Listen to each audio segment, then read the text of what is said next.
Hello everyone, my name is Susana Moncada.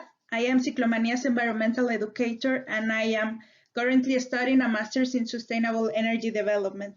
I am very happy to be here today to share with you some tips to help you to reduce waste at your home.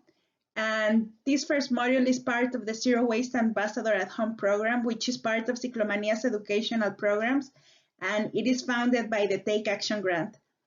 This program is also part of my capstone project at the University of Calgary, which I am working with Varsity course student family housing. This first module will cover the waste issue, the 7 R's, what is zero waste, what is upcycling, and at the end of the module, you will have the opportunity to upcycle items at home and transform them into beautiful and useful art and crafts for your home and office. So what is the waste issue? According to the World Bank, the world generates 2.12 billion tons of municipal solid waste annually. The municipal solid waste is the waste that we produce every day from households, business, and institutions. Each Canadian produces around 2.7 kilograms of waste each day, and this excessive waste production has caused adverse environmental effects, as it can contaminate water, soil, and it generates greenhouse gas emissions. I'm going to give you some brief examples of how waste has affected our environment. Let's start with water. When plastics are not deposited in containers for later removal to landfills or recycling centers, they become a significant water pollution source.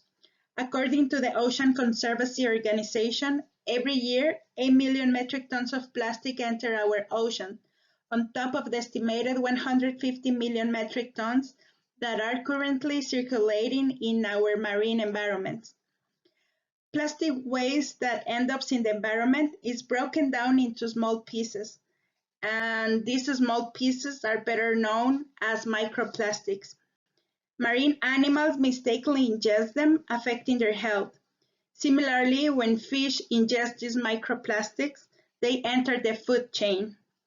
And we can potentially ingest microplastics when we eat fish. Soil and groundwater. When landfill waste degrades and rain rinses the resulting products out, leachate is formed. This liquid contains organic and inorganic chemicals, heavy metals, and pathogens. It can pollute the soil and groundwater. Our last example is greenhouse gas emissions. Methane results from the decomposition of organic matter in municipal landfills. Methane is a more potent greenhouse gas than carbon dioxide because it has a higher heat trapping ability. We currently live in a linear economy that it is based on the concept of take, make, and dispose. It starts by consuming raw materials, then they are processed and turned into a new product, which is generally single-use or has a short shelf life. The cycle from where they are manufactured to the moment that they are discarded is fast and very short. For example, we buy a new cell phone. A year later, a new model comes out and we discard the old model. This happens with appliances, clothing, to name just a few examples. Consuming like this increments the demand for raw materials, which generates harmful effects on the environment due to the excessive exploitation of natural resources. For example, the deforestation of native forests causes the disappearance of habitats and the extinction of species. Besides, excessive consumerism has caused waste to increase to worrying levels. Unlike the linear economy, a circular economy is based on a sustainable process, where the materials and resources are kept in the productive cycle and in the economy for as long as possible. In the circular economy, the final product is not thrown away or turned into garbage. On the contrary, it is used as a resource for a new life cycle. The circular economy is beneficial for the environment, as it is a way to preserve and optimize resources. For example, we use trees to make cardboard, then we use it as a box. We can find another use for it. We can make another product with it, and we can recycle it to produce cardboard again. The 7 R's are 7 words that begin with the letter R. and our actions to help us transition towards a circular economy. The first R is refuse. You can refuse to accept or support products or companies that harm the environment. For example, I can buy imported peppers that are wrapped in plastic, or I can buy them without packaging from a local vendor. The next R is reduce.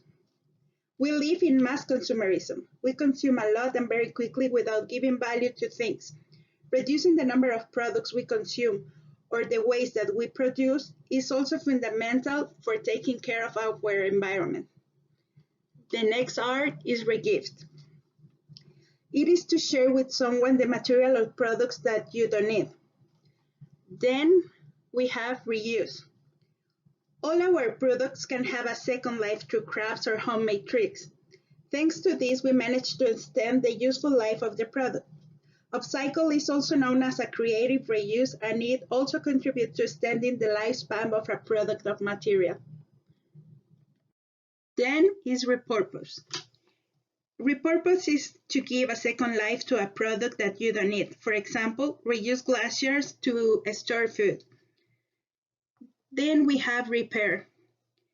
When a product doesn't work, we should try to repair it instead of buying a new one. Repair is cheaper on many occasions. It is always much better for the environment because you save raw materials, energy, and you reduce waste. The last R is recycle. Recycle allows the waste to become a resource. Recycling is the process of collecting and processing materials that would otherwise be thrown away as trash and turning them into new products. Let's talk about what is zero waste. In early 2000, a group of experts got together and created the Zero Waste International Alliance. They noticed that waste was taking the wrong path as too much importance was given to incineration rather than focusing on developing another type of solutions. They got together and developed standards to adopt zero waste practices, and they developed the zero waste definition. So zero waste is defined as the conservation of all resources by means of responsible production, consumption, reuse and recovery of products, packaging and materials without burning and with no discharges to land, water or air that threaten the environment or human health. The definition applies to all audiences, from policymakers to industry and the individual, but we will focus on what corresponds to us as consumers. Zero waste is about eliminating bad habits and focusing on adopting alternative behaviors. For example, if you go shopping, always think about the following question before buying something. What is this product? Do I really need it? What material is it made from? Can it be recycled? Can I reuse it? Is it produced locally? By answering these questions, you can move on to zero waste behaviors. Zero waste is to understand that everything we consume uses resources. Each step in the product's life cycle requires material, time, energy, and land. And zero waste is to acknowledge that waste is a resource too. Probably you have seen in social media people saying that they have adopted a zero waste lifestyle, and they show a glass jar with the waste that they have produced in 1 year. Zero waste is much more than just reducing your trash into a glass jar. Zero waste is to know that you are doing something to move further away from consuming excessively. Zero waste is a spectrum, and this lifestyle is about making choices to reduce the most waste you can within your living circumstances. As Anne-Marie Benu, a zero waste chef, said, "We don't need a handful of people doing zero waste perfectly. We need millions of people doing it imperfectly." What is upcycling? As we mentioned when defining the 7 R's, upcycling is known as a creative reuse, and it is the process of transforming unwanted materials into new items of better quality and environmental value. Upcycling is highly creative and can involve various techniques and materials to create the finished product. One of Ciclomanias' expertise is upcycling a diverse type of materials such as corrugated cardboard boxes, plastic bottles, and tin cans. Ciclomanias' variety of products are handmade by using 98% post-consumer materials, which are upcycled into decorative and useful products for your home and office. At the end of the product's life, which in some cases are more than 15 years, it can be discarded in the blue bin to be recycled, thus completing the cycle. Here is a video of the process involved at Ciclomanias when upcycling corrugated cardboard boxes. To learn more about ways to upcycle materials at home, subscribe to our YouTube channel.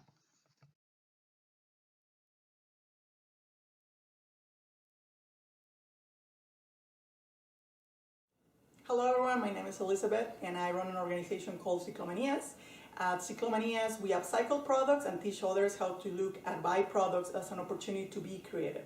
One of my favorite ways to connect with the environment and raise awareness about environmental issues is through upcycling. And upcycling is the art and the process of transforming unwanted materials or byproducts into new products that had a higher value and a better quality.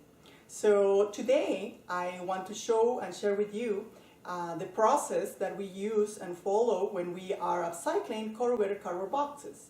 And as you can imagine, one of the first steps is actually collecting the material. And as you may remember, the first R of conservation is reduce consumption. So we're very thankful with our network of community, including our friends and neighbors that have been donating their material for us to use, so we don't have to be buying these raw materials that we use. And that includes from corrugated cardboard tubes, corrugated cardboard boxes that we actually cut, remove all the labels, and make it a very friendly material to work and create all the craft and art and design that we have already available for you. And as you can imagine, this process is very labor intensive. And that is why we call it labor of love, because we really enjoy doing this activity. And so I will ask you to come closer to see the next steps and hope you enjoy the process.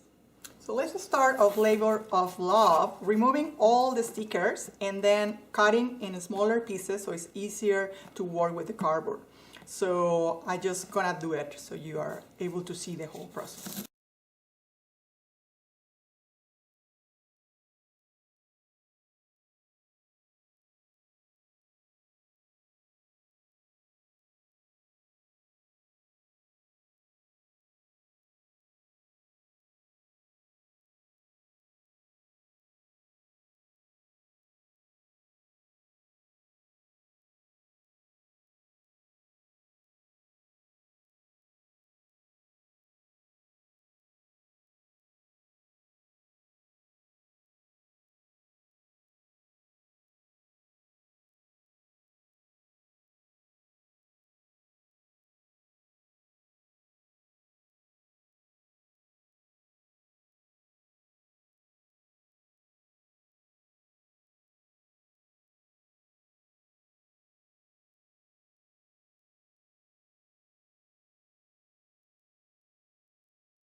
Now that we have all our pieces, smaller pieces, so it's easier to start working on the next step, which is sketching and then drawing and then cutting, putting together, and then painting. So if you want to learn more a little bit about that, I will show you some basics of our sketching and what are the process that follows. So the next step for sketching is you find a design that you like and simplify the construction lines of that design. So you use it as a template. We at Ciclomanias have about 50 different designs that you can also look at our website, and some of them are already pre-cut for you if you find that the cutting is actually, as you can imagine, the harder. And so we have it already pre-cut for you, so if you want to take a look also at our do-it-yourself kits. So these are, this is the way we do our sketching, and just have these templates, and then we just draw, and then we cut.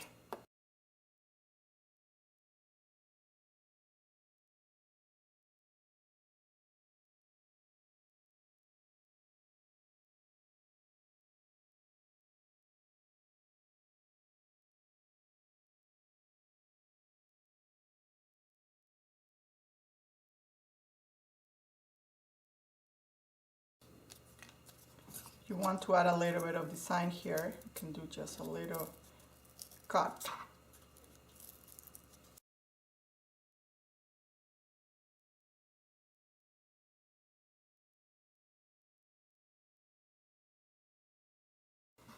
We have a little flower, and we can also get another design.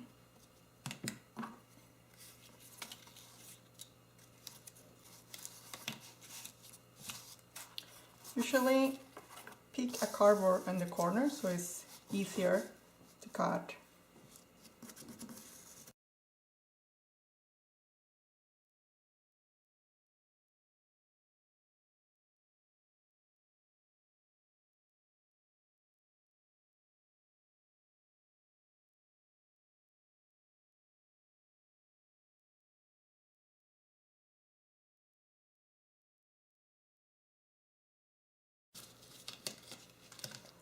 Some paper is sometimes good to have as well, so it's uniform, the material.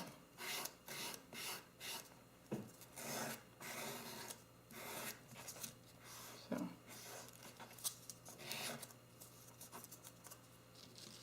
you can have also small versions of that. Sandpaper like this.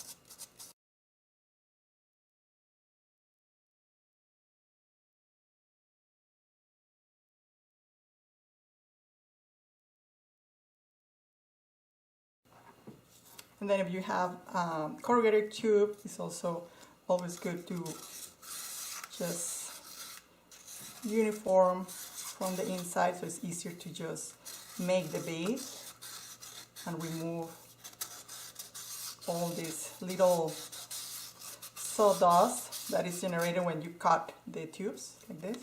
So it's good to have just the sandpaper to just remove the whole thing and have something like this. And then you, usually when you glue, you actually tend to fold a little bit the material like this, so it's easier to just glue it in the position that you would like to glue like this. If you have a bigger corrugated tube like this, you can just fold it with all the little pieces that you have and do something like this, a very useful pen holder. And so that's pretty much our secret. And as I mentioned, we have a collection of do-it-yourself kits. Take a look at what we have online as well. If you feel like cutting is a little bit challenging, as you can imagine, but it's also fun, and it's something that if you want to incursionate in this world of upcycling, that's a very fun and entertaining way to do it. So I hope you enjoyed the process, and please feel free to share any comment or any craft or any design that you would like us to have in the future. Thank you so much for watching.